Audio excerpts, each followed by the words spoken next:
Nailed it, just like we do every week here on the Rec Poker Podcast. This is the Forums edition, which means that I'm your host, Jim Reed, Bluffsterini in the home game. And you can learn about me and the rest of the Wrecking Crew here by going to rec.poker/crew. We are a community. It takes a village to put all this great stuff together. So I got to thank our friends at the Running Aces Hotel, Racetrack, and Casino. And of course, the one and only website, Mark Prashon, and website AMP. So every week here on the Rec Poker Forums edition, we are going to take a post from the forums and we talk about it here on the show. But it's not just me. I'm here with a panel of recreational wizards. Panel, why don't you tell the folks a little bit about yourself? I'm Chris Jones. You can find me 5B5 on Twitter and 5x5 everywhere else. I'm John Somsky, and I'm Poker Geek MN everywhere. I'm Rob Washam, and I'm Rabman50 everywhere. I'm Taylor Moss. You can find me on Twitter at Taylor_Moss or in the Rec Poker home game as Gopherboy TJM. You sure can, and you can find out about everybody here and more wonderful people just like them by going to rec.poker/crew and checking out everybody on the Wrecking Crew and what they're doing to shine their light on the recreational poker world. So, it's Monday night as we're recording this, so you know we are playing in the home game, trying to steal each other's chips. You know we are going to steal a forum post from the Rec Poker forums that you can join for free. If you have an email address and a smile, go to rec.poker and sign up for a community account and go post a forum post of yourself, of your own. And if you're a premium member, like my buddy Stu, who's in the chat here tonight, you're welcome to come and join our conversation every week when we record these episodes. And if you have a post in the forum that you're interested in talking about as a premium member, just submit it here in the session. Come on up on the panel and talk about it here with the crew. This week, we are looking at a post by ImaLouigi, who has posted on our forums before. He's also a fun follow on Twitter. I'm not sure we have his full name in our public database, so I don't want to out him. But look up ImaLouigi and follow along. You'll have some fun there. This post is called Exposed Card plus a Tell plus a Redeal at WPT Venetian. So this is a weird hand from the 5K WPT Venetian back in July. No, and I'm just going to read out what ImaLouigi is saying here to give everyone the context. Although I do encourage everyone, go check out the actual forum posts for real. We talk about it on the air, but for most of these posts, you can get a lot more detail by going and checking out the forum post itself. It's a great way to share information and learn together. So no known pros at my table, he says, but it was a tough draw with all but one opponent playing solid aggressive poker. The main villain is an early 30s Asian player who has grown his chip stack since the start of play without having to show down very often. Villain is playing solid aggressive poker without appearing to be getting too out of line. Hero is effective stack with 30K starting stack and has been active early but not significantly higher than an average VPIP. So the blinds are 100, 200 with a 200 ante. The middle position opens 3x to 600. The cutoff 3 bets to 1600, and that's the main villain. Hero calls in the small blind with King of Hearts and Jack of Hearts, and we get a call from middle position. So maybe we should just, it's not really what we're talking about in the hand, but we always like talking about strategy hands here. We get a 3x from the cutoff. We get a 3x from middle position. We get an active player 3-betting from the cutoff. We've got King of Hearts, Jack of Hearts in the small blind. It's 8 big blinds to call. Well, seven more big blinds to call. What do we like in this spot? 30 big blinds effective. It's ours. Well, we're and so we're all really deep. We're 150 big blinds effective. Oh, sorry, 30,000. Yeah, sorry, 30,000. So, and I think that makes a very big difference to how we think about this spot. This is a marginal spot. The cold call from the small blind to 3-bet, I think, is something you've got to like kind of really be thinking about. You know what you're doing, why you're doing it, and something you probably shouldn't have it shouldn't be a steady practice. It should be something you're doing infrequently. But this might be a spot where we can, although I don't know if I love this hand as one of the ones that I would pick to do it with. It's the kind of hand that can get us into some trouble post flop. We're going to be out of position. We have all those reverse implied odds that can happen when a jack or a king hit. But we're deep enough. If we hit a monster flush or we hit, a straight with our king jack, and those are probably going to hit our opponents as well. Maybe we can get some massive amounts of chips. So it's one that you got to be careful with, but I can see the case because we're deep enough to do it. What others think? Yeah, I could see a fold for sure, because it is one of those reverse dominated hands a lot.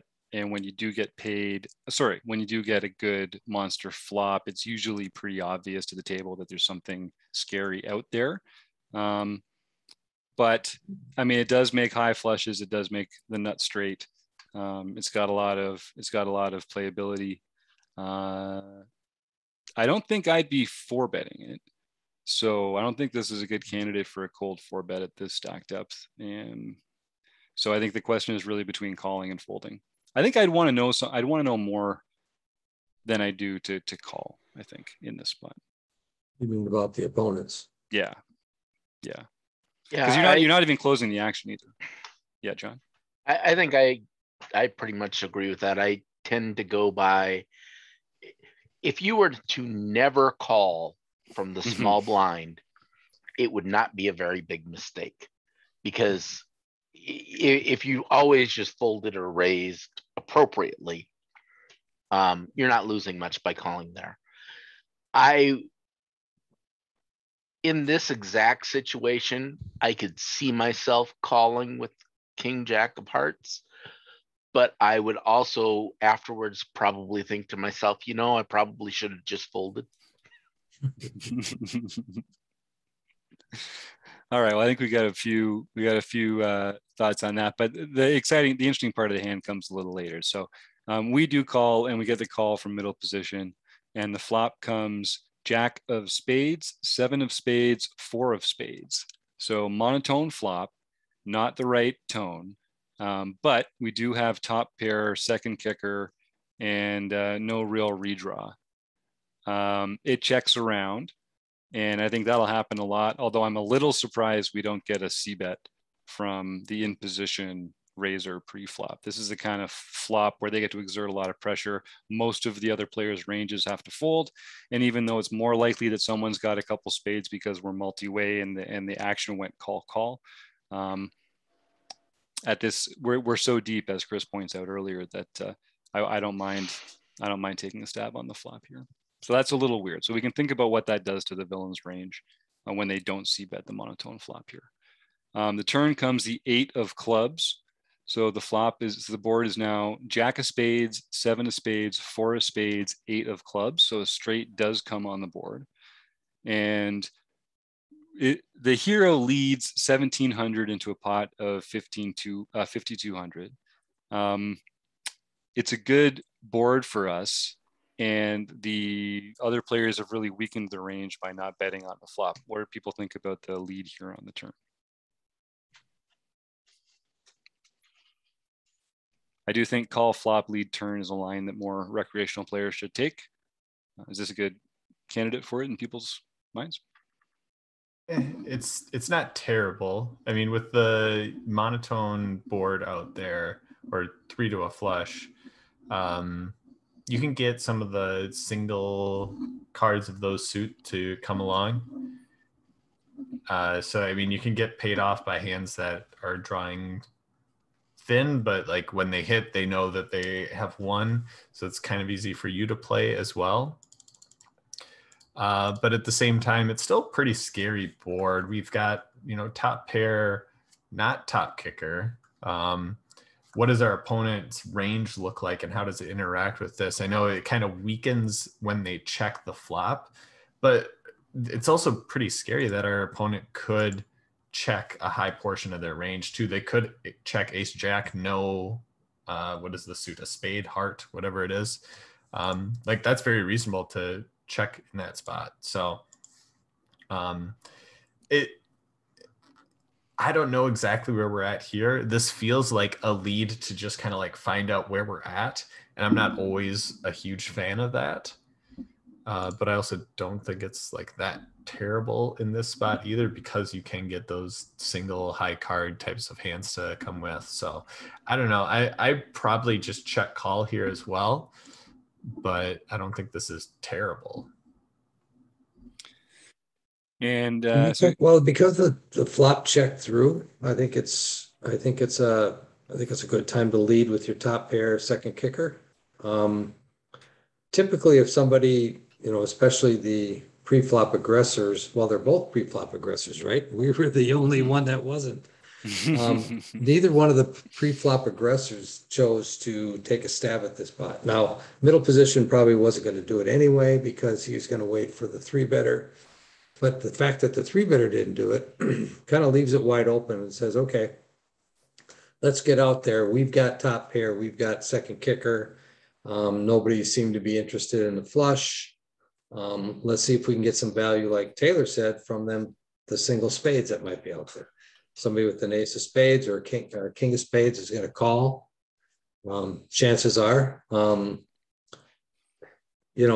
somebody could be sitting out there with eights, nines, tens. Well, eight wouldn't be eights because eight was on the turn, right? Right. But somebody could be out there with one of those 9, 10 type hands, maybe even sixes. So those are hands that you could get some value from at this point in the game. And a turn, really, I say this a lot, is a place where people still have hope. We haven't got to the river yet, so people are going to call you more often on the turn than they are on the river. That's right. Yeah, and we got to make them pay for that hope. We got to make them pay. Right. I do think that there's an element of that. We're not getting anywhere near the point of this post, which is so typical for us. But right.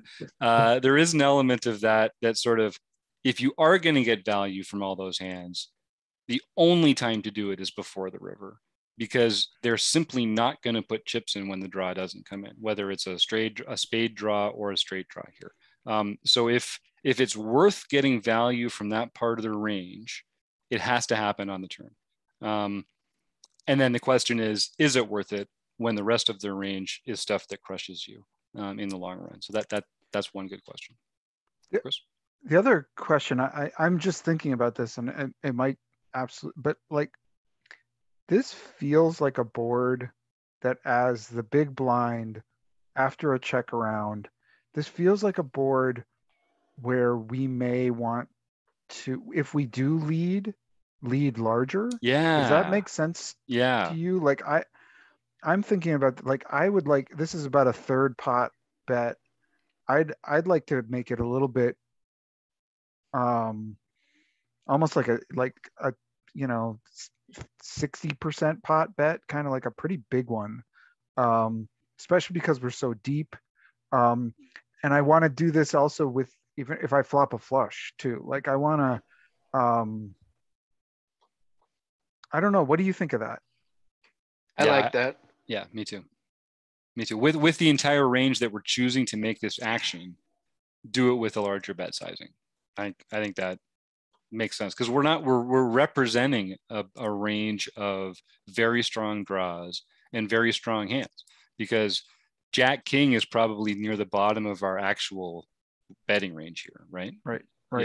Yeah, I think that's really. And the fact that we were in the small blind, we're going to check 100% of the time on the flop, no matter what we have.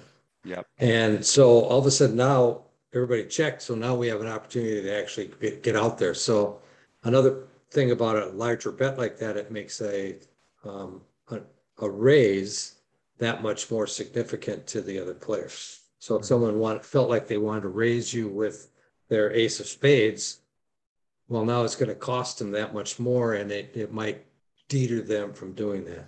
Mm-hmm. And especially because the action that we're taking, like, we can't disguise the strength of our action by doing it with a smaller bet size. We just shouldn't be taking a betting line here with the kind of hands that aren't strong enough to use a bigger bet size, I think. So I think that's interesting. I want to go down one more little rabbit hole that Rob just brought up before we actually get to the part of the hand that's interesting to our original poster. we always talk about how the out of position player is going to check 100% of their range, right? And so that they haven't really weakened their range by checking, because they're going to do that all the time, that they never have a donking range there.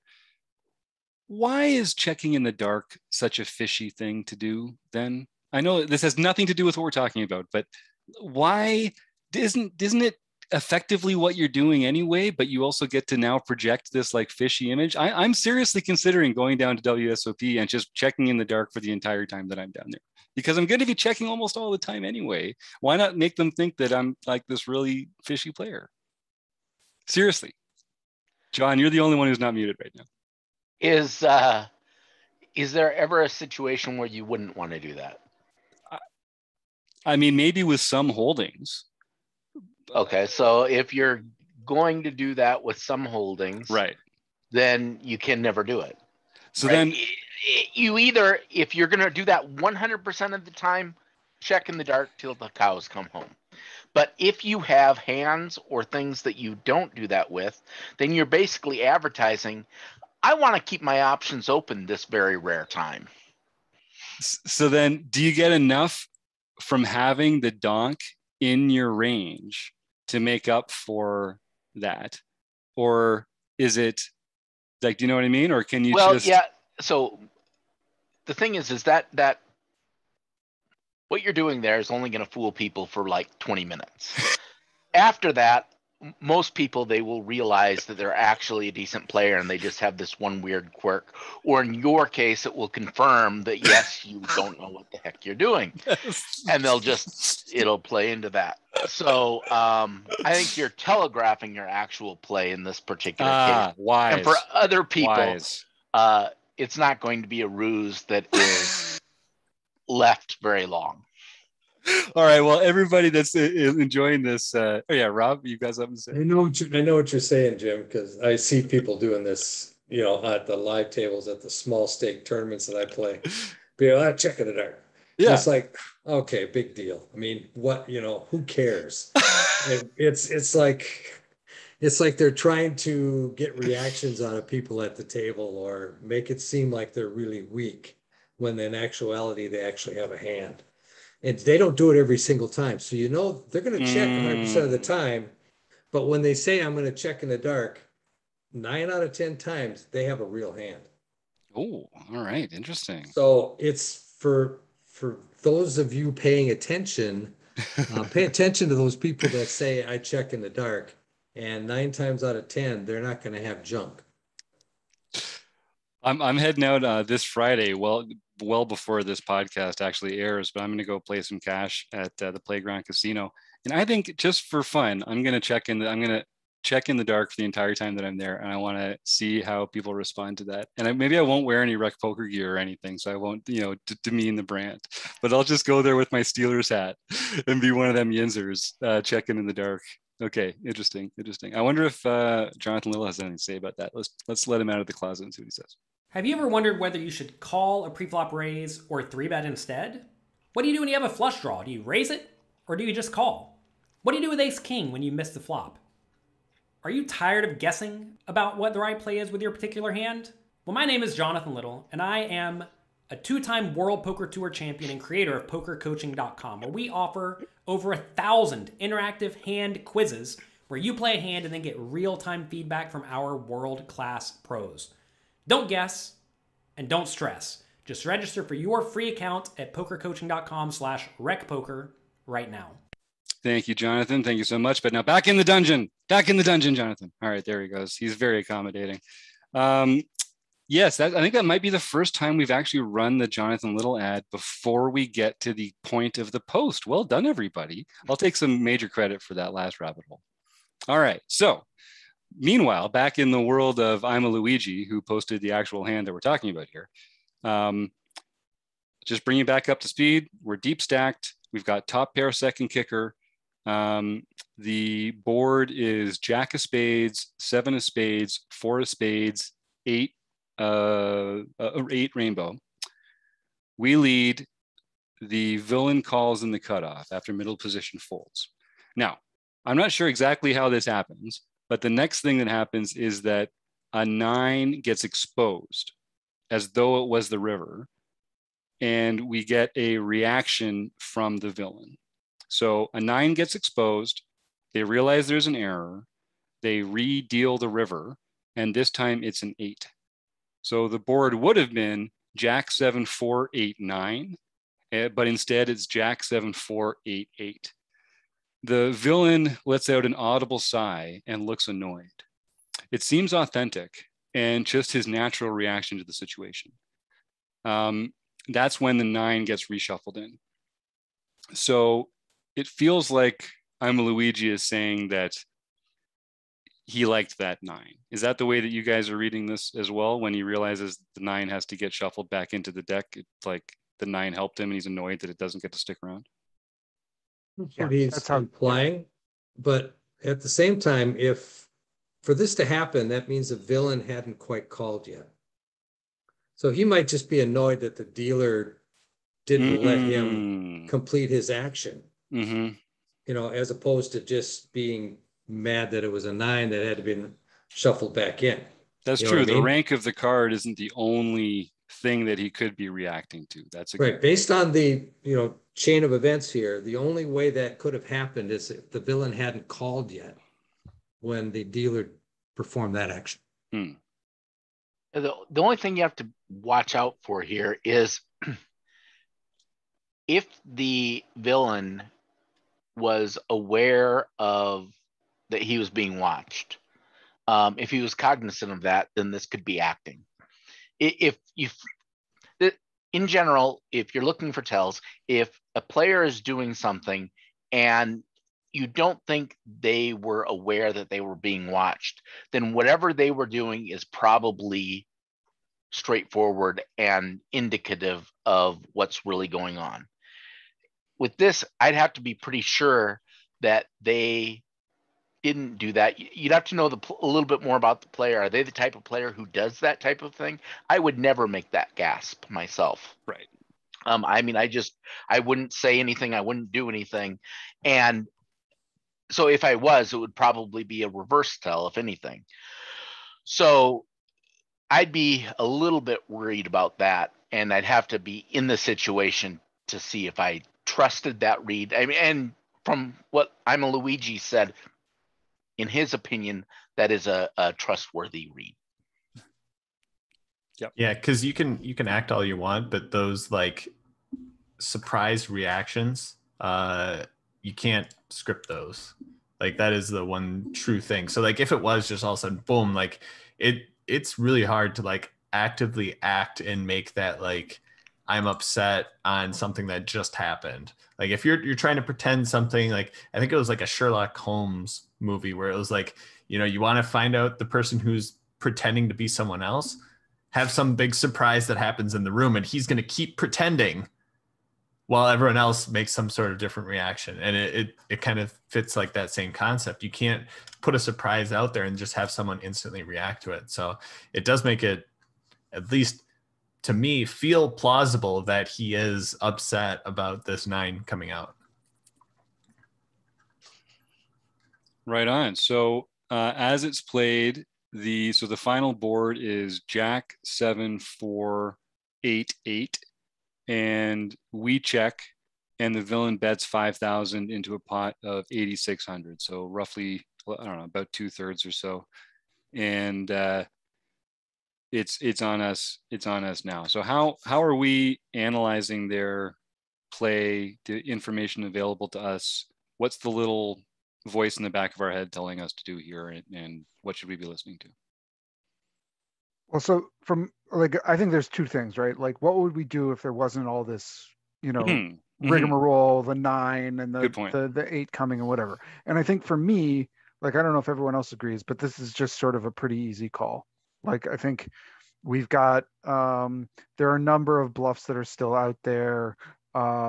It's not that big of a bet. It's not that big of much of our stack. I think there's a lot of hands that we still beat at this point. So I'm probably calling this. It's not my. I mean, I'm probably losing a decent amount of the time, but it's not that big. And I think it's pretty. I think folding is the next best option. I think it's pretty suicidal to raise this. But then given the action here, if we really believe that tell, and this is where you have to like really like, tells you should only use when, but if we really believe this tell, I think we have to raise this. Like, I don't see how we're behind at this point. Well, Based on this. there is one hand that makes sense with that exact action, and that'd be 8-10. Yeah. Right? Because now they've got a trip eights. Instead, they would have had the straight. Because the reaction happened between the 9 getting reshuffled and the 8 coming back up. So we don't know that he's upset that an 8's there. We just know that he also liked 9, essentially. Yeah. Naked tens. Yeah, naked 10s. Mm-hmm. I think there's 3 hands: 8-10, 8-9, and 10-10. Yep. I think pocket 9s too.